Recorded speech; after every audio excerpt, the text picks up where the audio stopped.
Hello everyone, मेरा नाम दुर्गा प्रसाद साहू है और मैं आपका स्वागत करता हूं अपनी इस वीडियो में। आज हम मेनली डिस्कस करने वाले हैं 11th के बच्चों के लिए कॉमर्स स्ट्रीम के बारे में। होपफुली आपका एग्जाम 10th का काफी अच्छा गया होगा और अगर आपने चूज कर लिया है कॉमर्स तो ये आज की वीडियो आपके लिए बहुत इंपॉर्टेंट होने वाली है, क्योंकि आज हम डिस्कस करेंगे कि आपके कॉमर्स स्ट्रीम में क्या क्या सब्जेक्ट्स हैं, कौन कौन सी बुक उस पर आपको पढ़नी है, एग्जाम कैसे होगा, स्टडी कैसे करनी है, ये सारी चीजें हम धीरे धीरे डिस्कस करेंगे। आज की वीडियो आप लास्ट तक देखिएगा, आपको ढेर सारी इंपॉर्टेंट इंफॉर्मेशन जरूर मिलेंगे। तो शुरू करते हैं, देखते हैं हमारे कॉमर्स में क्या क्या चीजें इंक्लूडेड हैं। हम बात कर रहे हैं क्लास 11th सीबीएसई के कॉमर्स की। यहां पे आपके मेन सब्जेक्ट्स होने वाले हैं। सबसे ज्यादा इंपॉर्टेंट सब्जेक्ट पहला जो है वो है अकाउंट्स। मार्केट में जब आप बुक परचेस करने जाएंगे तो केवल बुक का नाम अकाउंट्स नहीं होगा, क्या होगा? Double entry and book keeping. मैं यहां पे लिख देता हूं, देखेंगे जरा, double entry and book keeping, ये आपके बुक का नाम होगा। सिंगल बुक आएगी जिसमें on an average 24 topics cover होंगे। यहां अगर मैं थ्योरी और प्रैक्टिकल बेसिस पे इसको बाइफरकेट करूं तो 25% का यहां पे थ्योरी आता है और प्रैक्टिकल आता है 75% का। ठीक है, और समझेंगे यहां पे अकाउंट सब्जेक्ट आपके लिए काफी ज्यादा इंपॉर्टेंट मैं इसलिए बोल रहा हूं क्योंकि 11 के बाद 12 के बाद बीकॉम, सीएमए या सीए, कोई भी फील्ड आप चूज करते हो तो यहां अकाउंट्स के वही बेसिक कॉन्सेप्ट काम आते हैं जो आप 11th में पढ़े हो। बाकी सारे सब्जेक्ट चेंज हो सकते हैं।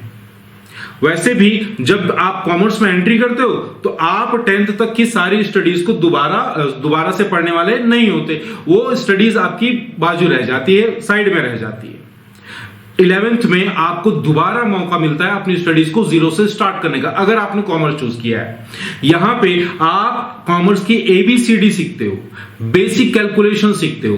तो 11th क्लास का जो कॉमर्स का अकाउंट्स का सब्जेक्ट है वो आपके फ्यूचर के लिए, आपके करियर के लिए बहुत इंपॉर्टेंट होने वाला है। तो आप इसको बड़े ध्यान से पढ़िएगा।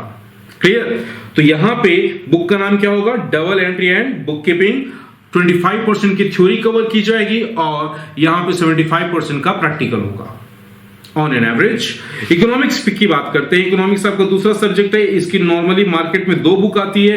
पहली बुक का नाम है माइक्रो इकोनॉमिक्स, दूसरा आता है स्टैट्स फॉर इकोनॉमिक्स। दोनों बुक आपको पढ़नी है, दोनों चीजें आपको पढ़नी है। माइक्रो इकोनॉमिक्स मेनली थ्योरी पे बेस्ड है। हाँ, वहां पे आपको ग्राफ वगैरह पे प्रेजेंट करना जरूरी हो जाता है कई बार। स्टैटिस्टिक्स थ्योरी प्लस प्रैक्टिकल होता है, थ्योरी प्लस प्रैक्टिकल। प्रैक्टिकल का मतलब यहां पे मैं ये बोल रहा हूं बेटा कि आपको क्वेश्चन सॉल्व करने हैं, कैलकुलेशंस करनी होती है। क्लियर है? तो अगर इकोनॉमिक का वेटेज देखा जाए तो 50% की थ्योरी और 50% का प्रैक्टिकल। इकोनॉमिक्स आपका वेटेज कुछ इस तरह से है। क्लियर है? यहां पे 2 बुक होती है, कौन कौन सी? माइक्रो और स्टैटिस्टिक्स की बुक। अगला सब्जेक्ट है आपका बिजनेस स्टडीज, जो 100% थ्योरी है, 100%। इसमें कोई भी क्वेश्चंस आपको न्यूमेरिकली सॉल्व नहीं करने हैं। क्लियर? डेफिनेटली ये सारे सब्जेक्ट आपके फ्यूचर स्टडीज के लिए, फर्दर स्टडीज के लिए काफी इंपॉर्टेंट है। तो 11th आपका एकदम बेसिक है। यहां अगर आपने अच्छे से पढ़ लिया तो आपका कॉमर्स स्ट्रीम में आना सक्सेसफुल हो जाएगा, क्योंकि हम 11th क्लास में कॉमर्स का एबीसीडी या 1 2 3 4 जैसे बचपन में हमने कैलकुलेशन स्टार्ट किया था ना, अल्फाबेट सीखे थे, वैसे ही कुछ 11th क्लास में आपको कॉमर्स का पढ़ना है। बाद में एमबीए करिए, सीए करिए, सीएमए, बीकॉम, एमकॉम, सब में वही कॉन्सेप्ट अप्लाई होते हैं जो आप 11th में सीख के जाते हो।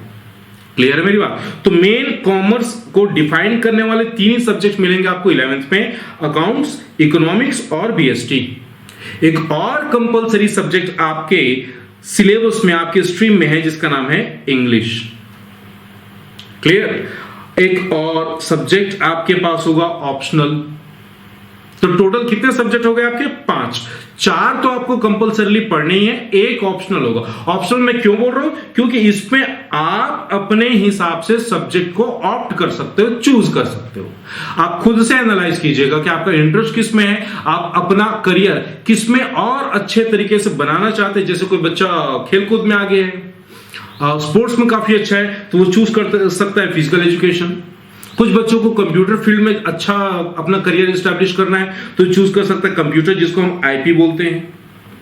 वैसे ही आप हिंदी को चूज कर सकते हैं, वैसे ही मैथ्स को भी चूज कर सकते हैं। एडिशनली आपको मैथ्स मिल सकता है, होम साइंस, एंटरप्रेन्योरशिप, ये सारे आपके ऑप्शनल सब्जेक्ट्स हैं। तो ये सारे ऑप्शनल सब्जेक्ट को आप एक एडिशनल सब्जेक्ट या फिर एक एक्स्ट्रा सब्जेक्ट, 4 तो आपके कंपलसरी हैं, एक सब्जेक्ट आपका ऑप्शनल हो जाता है। तो ये टोटल मिला के आपके 5 सब्जेक्ट हो जाते हैं कॉमर्स में। पहला अकाउंट्स हो जाएगा, दूसरा इकोनॉमिक्स, तीसरा बीएसटी, चौथा इंग्लिश और 5वां होगा इसमें से कोई एक। क्लियर? इसमें म्यूजिक, पेंटिंग जैसे सब्जेक्ट्स भी होते हैं। कुछ बच्चों का म्यूजिक में काफी अच्छा इंटरेस्ट होता है, कुछ बच्चों को पेंटिंग काफी अच्छी लगती है।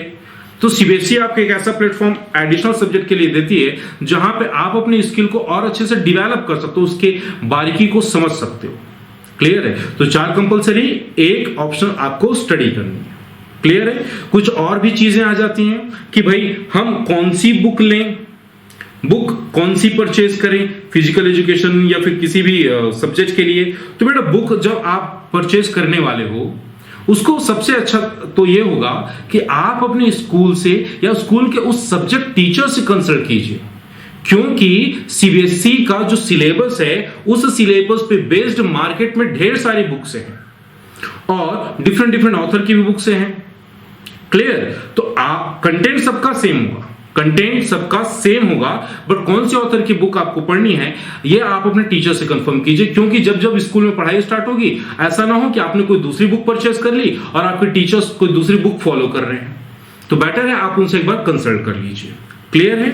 दूसरा सवाल मन में ये आता है कि एग्जाम कैसे होगा, 11th का एग्जाम कैसे होगा, हाफ ईयरली, मिड टर्म, आपका मंडे टेस्ट, वो तो होगा ही। मैं बात कर रहा हूं फाइनल एग्जामिनेशन का, एनुअल एग्जामिनेशन का। एनुअल एग्जामिनेशन में ये जो तीनों सब्जेक्ट या मैं बोलूं पांचों सब्जेक्ट के एग्जाम 100 मार्क्स के होंगे।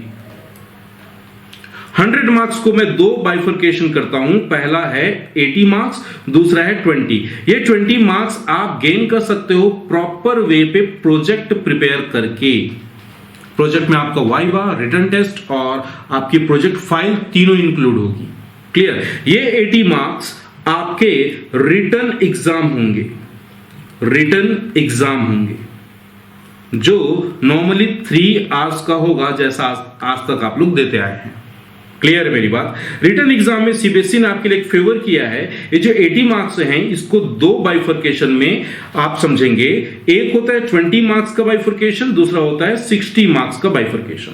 20 मार्क्स का बाइफर्केशन क्या है? ये एमसीक्यू बेस्ड क्वेश्चन आपके एग्जाम में आने वाले हैं सारे सब्जेक्ट्स के लिए। 20 मार्क्स का एमसीक्यू होगा और 60 मार्क्स का आपका जो मेन आंसर होगा वो आपको पुट करना है। क्लियर? 60 मार्क्स के लिए आपके पास ढेर सारे क्वेश्चन होंगे, 2 मार्क्स के, 3 मार्क्स के, 4 के, 6 के और बड़े क्वेश्चंस 8 मार्क्स के होंगे। क्लियर है मेरी बात? अच्छा, आगे देखते हैं जरा। हमने बोला कि आपके पास टोटल सब्जेक्ट है 5। पढ़ना कैसे है? बेटा मैं बोलूं आपके सारे सब्जेक्ट की स्टडी आपके स्कूल में तो होगी ही, ये तो कंफर्म बात है। ठीक है? बावजूद इसके आप थोड़ा एडवांस रहना चाहते हैं, आगे से स्टडी कर लेना चाहते हैं, चीजों को अच्छे वे पे समझना चाहते हैं, तो आपको एक छोटा सा काम और करना होगा। आप हमारे जो YouTube चैनल है, YouTube चैनल का नाम है code of commerce, YouTube channel को सब्सक्राइब कर दीजिए। यहां से हम मेनली अकाउंट्स, बीएसटी और इको की वीडियोस आप तक पहुंचाते रहेंगे। क्लियर? तो जहां पे कोई चीजों पे आप अटक जा रहे हैं, समझ नहीं पा रहे हैं, स्कूल में क्वेरीज नहीं पूछ पा रहे हैं या कोई भी प्रॉब्लम फेस कर रहे हैं, तो आप हमारे YouTube चैनल के थ्रू भी आराम से स्टडी कर सकते हैं। क्लियर है मेरी बात? हाँ, चलिए फटाफट एक बार और समझ लीजिए। आपके पास क्लास 11 सीबीएसई में क्या क्या चीजें हैं। 5 सब्जेक्ट है। पहला सब्जेक्ट क्या है? अकाउंट्स है। बहुत अच्छे से स्टडी करना, डेप्थ में स्टडी करना, लाइफ टाइम यूज होने वाला सब्जेक्ट है। वैसा ही सब्जेक्ट इकोनॉमिक्स और बीएसटी भी है। मेनली कॉमर्स को डिफाइन करने के लिए आपके पास 3 सब्जेक्ट होते हैं, अकाउंट्स, इकोनॉमिक्स और बीएसटी।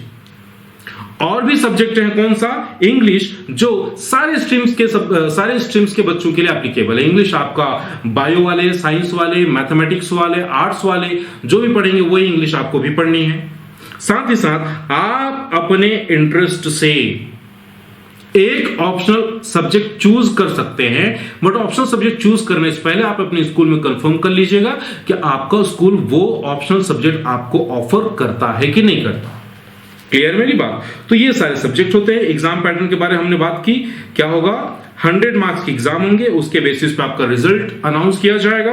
80 मार्क्स आपका रिटन एग्जाम होगा, 20 मार्क्स आपको प्रोजेक्ट के मिलने वाले हैं। तो इस पे भी आप अच्छा फोकस रखेंगे, इसको हल्के पे नहीं लेना है। क्लियर है?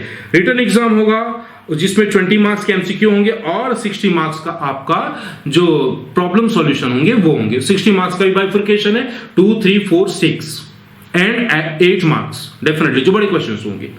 क्लियर है? सारे सब्जेक्ट आप स्कूल में आराम से पढ़िएगा और हमारे साथ बने रहिएगा। हमारे YouTube चैनल का नाम है code of commerce. Thank you very much. I wish you best of luck.